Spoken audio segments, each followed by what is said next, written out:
अस्सलाम वालेकुम। Iqbal international services से मैं हूं मोहम्मद इकबाल खान एडवोकेट। आज का जो हमारा लीगल लेक्चर है वो है बैंक लोन रिकवरी प्रॉब्लम्स। ये बहुत कॉमन है इस जदीद दौर में, खासकर आज के इस दौर में बहुत से इकोनॉमी प्रॉब्लम हैं लोगों के, चुनाचे वो कर्जा लेते हैं और फिर बहुत से प्रॉब्लम्स हैं उसकी अदायगी के।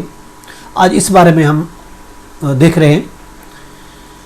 लोन डिफॉल्ट, कोई लोन अगर लेता है और वो पे नहीं कर सकता, लोन डिफॉल्ट हो जाता है, तो याद रखें लोन डिफॉल्ट कोई क्राइम नहीं है, लोन डिफॉल्ट कोई जुर्म नहीं है। अगर आप लोन डिफॉल्टर हैं तो इस बेस पर आपको कोई गिरफ्तार नहीं कर सकता। डिफॉल्टर को ना तो गिरफ्तार किया जा सकता है और ना ही उसका शनाख्ती कार्ड ब्लॉक किया जा सकता है, ये याद रखें। लेकिन अगर डिफॉल्टर वो है जिसका वो जिम्मेदार है, उसकी अदायगी नहीं करता, तो उसकी बुनियाद पर जो लेंडर है, जो कर्ज देने वाला है, वो सिविल सूट फाइल कर सकता है सिविल कोर्ट में। अगर लेंडर बैंक है तो फिर बैंक कोर्ट में वो केस रिकवरी फाइल कर सकता है। लेकिन याद रखें जब तक वो डिफॉल्टर है तो उसको ना तो हरास किया जा सकता है, ना तो उसको गिरफ्तार किया जा सकता है, ना उसका शनाख्ती कार्ड ब्लॉक किया जा सकता है। देखते मुख्तलिफ टैक्ट है लोगों के, किसी को कोई कर्ज देता है, बैंक कर्ज देता है, कोई इदारा कर्ज देता है, वो उसको हरासमेंट करता है कि हम आपका शनाख्ती कार्ड ब्लॉक कर देंगे, हम आपको उठा के ले जाएंगे, पुलिस में केस फाइल कर देंगे, आपको गिरफ्तार कर देंगे। लेकिन याद रखें डिफॉल्ट होना कोई जुर्म नहीं है। वर्ल्ड एक डिफॉल्ट होना कोई जुर्म नहीं है।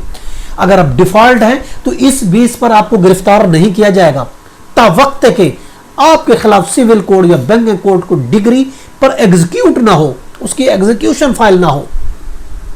अगर बैंक प्रॉपर्टी मॉर्टगेज की हुई है, उस मॉर्टगेज पर आपने लोन लिया है, तो उस प्रॉपर्टी को बैंक बेच सकता है, मगर डायरेक्ट फिर भी नहीं बेच सकता। समटाइम ऐसा होता है प्रॉपर्टी को मॉर्टगेज करा लेते हैं, मॉर्टगेज प्रॉपर्टी बैंक में एक रहन चली जाती है और वो हम ये समझते हैं कि फौरन अगर हमने ये पैसे नहीं दिए तो बैंक वो हमारी प्रॉपर्टी बेच देगा।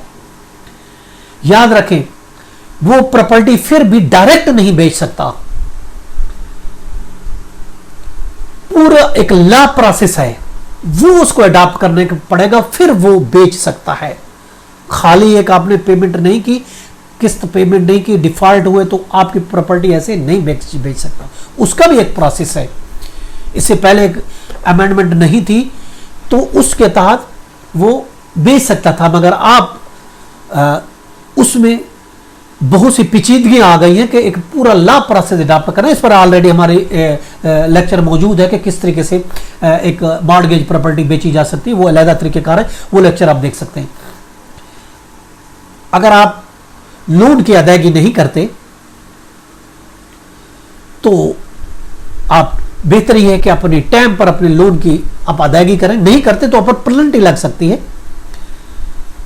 इंटरेस्ट लग सकता है। ऑफ कोर्स पहले आपका कुछ होगा, नहीं करेंगे तो वो ऐड होता जाएगा, पेनल्टी लगती जाएगी, इंटरेस्ट लगता जाएगा, आपका जो लोन है वो बढ़ता जाएगा। और अगर ये याद रखें, अगर कोई रिकवरी एजेंट आपके घर में बिला इजाजत दाखिल होता है पैसे की रिकवरी करने के लिए, आपको आगे हरास करता है, तो आप उसके खिलाफ पुलिस में एफआईआर लॉन्च करा सकते हैं, पुलिस में उसके खिलाफ कंप्लेंट कर सकते हैं। उसको अख्तियार नहीं है रिकवरी एजेंट को कि वो आपके घर में दाखिल हो, आपकी इजाजत के बगैर है, आपको थ्रेट करता है, तो ये क्रिमिनल ट्रेसपास होगा, ये थ्रेटनिंग होगी, ये एक्सटॉर्शन के जुमरे में आएगा। आप उसके खिलाफ एक्सटॉर्शन की एफआईआर दर्ज करा सकते हैं, थ्रेटनिंग की एफआईआर दर्ज करा सकते हैं, क्रिमिनल ट्रेसपास की भी एफआईआर दर्ज करा सकते हैं। अगर चाहे मुलाजिम क्यों नहीं हो, बैंक का मुलाजिम है, कोई एजेंट है, कोई उसकी तरफ से आके आपके ऑफिस में, आपके घर में दाखिल होता है, आपको हरासा करता है, तो आप पुलिस में कंप्लेंट करें, उसके खिलाफ एफआईआर दर्ज करें, ये आपका राइट बनता है। देखिए कर्ज की माफी बहुत नागुज़ीर सूरतों में मिलती है। बहुत से हमारे व्यूवर्स ये बार बार फोन भी करते हैं कि हमने कर्जा लिया मगर बाद में हमारा बिजनेस खत्म हो गया, कोरोना आ गया या किसी और वजह से हमने किसी बिजनेस के लिए, कारोबार के लिए कर्ज लिया मगर वो हमारा कर्ज किसी भी वजह से खत्म, वो हमारा बिजनेस खत्म हो गया।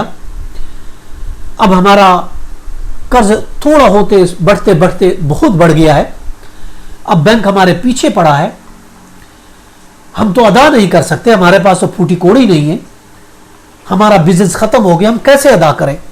कोई ऐसा तरीका बताएं कि यह कर्ज माफ हो जाए। ये याद रखें, कर्ज की माफी नहीं है, कर्ज की माफी हो सकती है सिर्फ नागुज़ीर हालतों में। वो खासकर अगर बेवा खातून है, उसके हस्बैंड की डेथ हो जाती है, तो उस सूरत में बैंक कर्जा माफ कर सकता है, कर देता है बल्कि। अदरवाइज ये याद रखें, कर्जा आपको देना ही है, ये नहीं कि मैं नहीं दे सकता, चले जी मेरा कर्जा माफ कर दिया जाए। कर्जा तो आपको देना ही है। हां, आप उस कर्जे को रीशेड्यूल करा सकते हैं, कर्जे की कोई सेटलमेंट करना चाहते हैं तो वो सेटलमेंट कर लें, बजाय आप इधर उधर वकीलों के इधर उधर पूछने के बजाय। ये याद रखें, जिसका कर्ज है वही सेटलमेंट कर सकता है, जिससे आपने कर्ज लिया वही रीशेड्यूल कर सकता है। ना तो कोर्ट आपको रीशेड्यूल करके देगी, ना कोई दूसरा बंदा आपको रीशेड्यूल करके देगा, ना आपको वकील रीशेड्यूल करके देगा। अगर आप ये रीशेड्यूल के लिए जाना चाहते हैं या सेटलमेंट के लिए जाना चाहते हैं तो वो मुतलका बैंक, वो मुतलका इदारा जहां आपने कर्ज लिया है, वो आपके कर्ज को सेटल भी कर सकता है, माफ भी कर सकता है, रीशेड्यूल भी कर सकता है। कोई और आपका कुछ भी नहीं कर सकता। और ये याद रखें, आपको कोई हरास नहीं कर सकता, खासकर हरासमेंट बहुत ज्यादा होती है कर्जों की सूरत में। अगर आपका कोई हरास करता है तो आप पुलिस स्टेशन में कंप्लेंट करें, उनके खिलाफ इंजेक्शन का सूट भी फाइल कर, स्टे का केस भी फाइल कर सकते हैं सिविल कोर्ट में, क्रिमिनल ट्रेसपास की एफआईआर भी दर्ज करा सकते हैं। अब सवाल यह भी पैदा होता है, क्या पुलिस कर्जे के मामले इन्वॉल्व हो सकती है? जिस तरह कहते हैं कि अगर आपने कर्जा नहीं दिया तो पुलिस आपको उठा के ले जाएगी। याद रखें, जैसे मैंने बताया, डिफॉल्टर कोई जुर्म नहीं है, पुलिस को कोई अख्तियार नहीं है, ये एक पर्सनल डिस्प्यूट है, इस पर पुलिस इन्वॉल्व नहीं हो सकती, पुलिस का कोई अख्तियार नहीं है डिफॉल्ट के मैटर में, कर्जे के मैटर में इन्वॉल्व हो। कर्ज डिफॉल्ट कोई जुर्म नहीं है, ये एक सिविल डिस्प्यूट है, इस पर क्रिमिनल चार्जेस नहीं लगाए जा सकते। अब आप डिफॉल्टर ने कर्जा नहीं दे सकता है तो इस बेस पर आपके खिलाफ, याद रखें, एफआईआर दर्ज नहीं हो सकती। और वैसे भी स्टेट बैंक ऑफ पाकिस्तान ने गाइडलाइन भी दी हुई है, जिसने कर्जा लिया है और बैंकों को दिया हुआ है कि आप किस तरीके से उनके साथ ट्रीट करें। आप 14 दिन का उनको नोटिस दें और जो कन्वीनियंट टाइम हो, जो वो बताएं, उस टाइम में उसके पास आप राब्ता करें। इनकन्वीनियंट टाइम में आप उसे राब्ता भी नहीं करें। ये गाइडलाइन है स्टेट बैंक ऑफ पाकिस्तान की। कोई आपने निगोशिएशन करनी है, बात करनी है, प्रोफेशनल तरीके से करें, उनकी इज्जत, उनका एहतराम मलहूज़ खातिर रखें। इसके अलावा फैमिली मेंबर को किसी भी सूरत में हरासमेंट ना करें, उनके पड़ोसियों को, उनके रिश्तेदारों को, किसी और को इसमें इन्वॉल्व नहीं करें और ना किसी को हरासमेंट करें। फिर भी अगर गलत तरीके से कोई बैंक आपके साथ बिहेव करता है तो आप स्टेट बैंक ऑफ पाकिस्तान में कंप्लेन कर सकते हैं। बाकी कर्ज के रीशेड्यूल, कर्ज की सेटलमेंट वही ही करेगा जिससे आपने कर्जा लिया है। डिफॉल्ट कोई जुर्म नहीं है, आपको पे करना ही है। लेकिन अगर डिफॉल्ट डिक्लेयर हो जाता है फिर भी नहीं पे करते तो उसके बाद सिर्फ उसके पास अख्तियार है कि वो बैंकिंग कोड में, आम बंद है तो सिविल कोड में केस फाइल करे, डिग्री ले और उसकी एग्जीक्यूशन कराए, तभी कुछ हो सकता है, अदरवाइज नहीं हो सकता। तो ये है तरीकेकार। ये प्रॉब्लम्स जो पेश आती हैं, जो कर्ज लेते हैं, तो उनको इन चीज़ों का ख्याल रखना चाहिए। उनकी गाइडलाइन के लिए आज का लेक्चर हमने तरतीब दिया है। आई होप कि आपके लिए बहुत हेल्पफुल होगा। फिर भी कोई क्वेश्चंस है तो आप कमेंट्स बॉक्स में लिख सकते हैं। इसके साथ